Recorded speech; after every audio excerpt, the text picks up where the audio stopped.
ബിസ്മില്ല, അസ്സലാത്തു വസ്സലാമു അലാ റസൂലില്ല. പ്രിയപ്പെട്ടവരെ, അള്ളാഹു സുബ്ഹാനഹു തആല പറയുന്നു, വമാ ഖലഖത്തുൽ ജിന്ന വൽ ഇൻസ ഇല്ലാ ലിയഅ്ബുദൂൻ.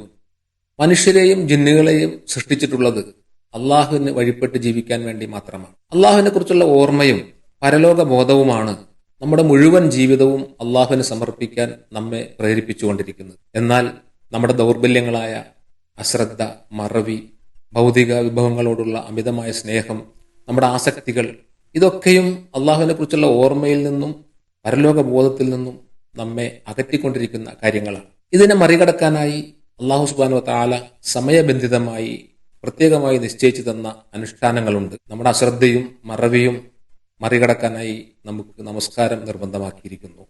ഭൗതിക വിഭവങ്ങളോടുള്ള ഇഷ്ടം കുറയ്ക്കാൻ സക്കാത്തും സദക്കയും നമ്മെ സഹായിക്കുന്നു. നമ്മുടെ ആസക്തികളെ അതിജയിക്കാനാണ് നോമ്പ് നിർബന്ധമാക്കിയിട്ടുള്ളത്. ഹജ്ജാകട്ടെ സമഗ്രമായ ഒരു ഇബാദത്താണ്. ഇത്തരം അനുഷ്ഠാനങ്ങളുടെ കർമ്മശാസ്ത്രപരമായ പൂർണ്ണതയ്ക്കൊപ്പം അതിലൂടെ ആത്മസംസ്കരണം സാധ്യമാക്കാനും സാമൂഹിക ഗുണങ്ങൾ ആർജിച്ചെടുക്കാനും സംഘടിത ജീവിതത്തിന്റെ ബാധ്യതകൾ നിർവഹിക്കാനും നമുക്ക് കഴിയേണ്ടതുണ്ട്.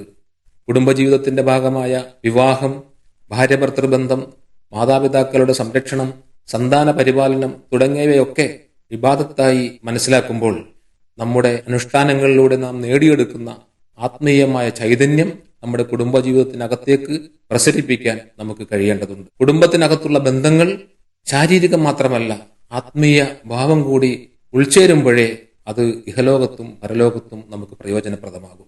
അള്ളാഹു അനുഗ്രഹിക്കട്ടെ. അസ്സലാമു അലൈക്കും.